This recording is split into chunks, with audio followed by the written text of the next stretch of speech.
Hello guys, for today video, heto ipapakita ko sa inyo itong puno ng almond. Sa mga hindi pa nakakita ng puno ng almond, heto guys, oh, napakaraming bunga. Ganito ang puno ng almond, yung kinakain natin nilalagay sa tsokolate.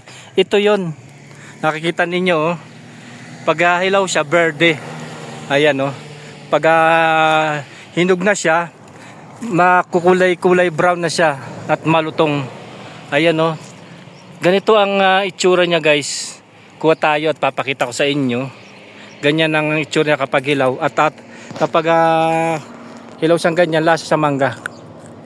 Malutong, maasim. Ayan yung almond. Tingnan niyo guys, oh. Maliit lang siya na puno. At kapag nahinog ito, pinupukpok. At yun nga, ang laman niya ay almond. Yung kulay ma-brown-brown na parang mani. Ayan, ang daming bunga niya, oh. Kita ninyo? Yan yung almond na puno ng almond. At dito sa side na ito napakaraming bunga niya, oh. Kikita ninyo? Hilaw pa yan. Pag nahinog na yan, kulay brown siya na pinupukpok. Ayan, oh, napakadaming bunga niya. At ganyan ang puno niya.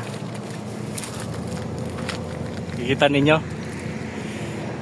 Nung mga nakaraang taon din, binlogs ko to, yung puno doon sa lugar namin. Dito sa lugar ng Albaha, malamig dito.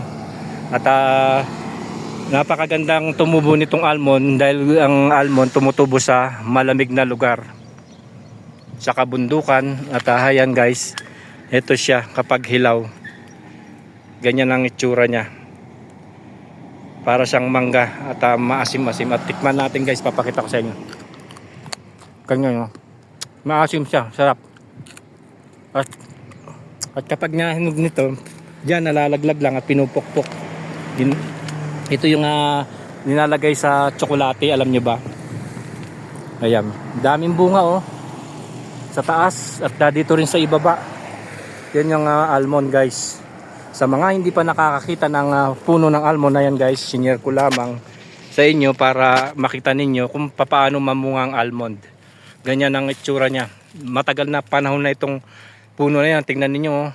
Maliit lang siya pero para siyang bonsai at yung kanyang katawan ay nakikita nyo naman ang itsura ay matagal nang nakatubo ito dito.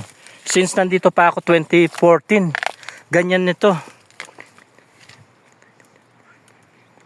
Tagal na ng panahon, no? 11 years na to pero ganyan na ito. Pero siguro kahit 20 taon na ito, matagal na itong almond na yan na nakatanim. Kapag hinog na siya, pinupukpok siya para siyang pili. Wala akong makita na hinog na nalaglag dito sa lupa. Pero kapag nahinog ito, ganyan din ang itsura niya. Nga lang pinupukpok at lumalabas yung laman niya, yung almond. Masarap ito at mahal ang kilo nito dito. Ayan, at ayan guys, sana nasayang kayo sa binlog ko ngayon at pinakita itong puno ng almond. Ganyan po ang itsura niya. Enjoy watching po. Pobre Kapampangan. God bless. Yan po yung almond na sinasabi ko sa inyo na puno at sinare ko lamang sa inyo. Sa mga hindi nakakakita pa ng puno ng almond, ganyan po ang puno ng almond. At ayan, oh. At kapag nahinog ito at yung tumanda ba, pinupukpok. Ayan, oh. Tingnan natin yung loob guys para makita ninyo. Ayan, oh, yung may puti siya na parang mani, pili. Ito siya. Ayan. Yan yung almond. Kita niyo.